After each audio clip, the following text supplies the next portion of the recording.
வணக்கம். நம்ம இன்னைக்கு என்ன பார்க்க போறோம் அப்படின்னா, நார்த் சென்னையோட one of the biggest growing city அது எது அப்படின்னா பொன்னேரி. போன தடவை பெரியபாளையத்தை பற்றி நம்ம நிறைய சொல்லியிருந்தோம். இந்த தடவை பொன்னேரியோட க்ரோத் எப்படி இருக்குது அப்படிங்கிறத சொல்ல போகிறோம்.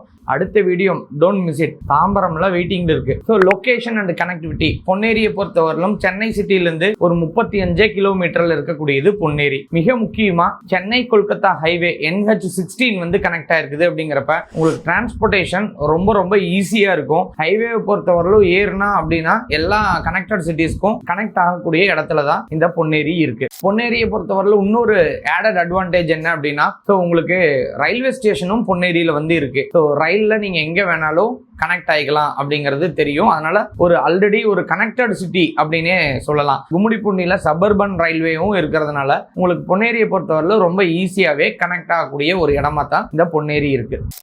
அதுக்கப்புறம் இது க்ளோஸ் டு அவுட்டர் ரிங் ரோடா இருக்கட்டும், இல்ல எண்ணூர் இருக்கட்டும், இல்லாட்டி காட்டுப்பள்ளி போர்ட்டா இருக்கட்டும், இங்க எல்லாத்துலயுமே இது ரொம்ப well connected and close together இருக்கிறதுனால பொன்னேரியை பத்தி உங்களுக்கு ஆடட் அட்வான்டேஜ் ஒன்று சொல்லிடுறேன். பொன்னேரி நம்ம ஒரு கிராமத்துல ஒரு சிட்டியை பேஸ் பண்ணி இருக்கக்கூடிய ஒரு இடமா இருக்கும். ஸோ அங்க போனீங்கன்னா பச்சை பசேல்னு இடங்களும் இருக்கும். க்ரோயிங் சிட்டி, ஃபாஸ்டரா டெவலப் ஆயிட்டு இருக்கக்கூடிய பில்டிங்ஸ் எல்லாத்தையுமே நீங்க பார்க்கலாம். பாப்புலேஷன் பாத்தீங்கன்னா லாஸ்ட் 5 இயர்ஸ் பிஃபோர் இந்த பாப்புலேஷனுக்கும் இப்ப இருந்த பாப்புலேஷன் ரொம்ப ரொம்ப அதிகம். ஸோ ரியல் எஸ்டேட் பீப்புள்ஸ் எல்லாருமே பொன்னேரி, பெரியபாளையம் இந்த ஏரியாஸ் எல்லாம் டெவலப் பண்ணி வர்றாங்க. எந்த காரணத்துக்காகனா சிட்டியோட எக்ஸ்டென்ஷன் இனி அந்த மாதிரி ஏரியாக்கள்ல தான் இருக்கு அப்படிங்கிறத பார்த்து வர்றாங்க.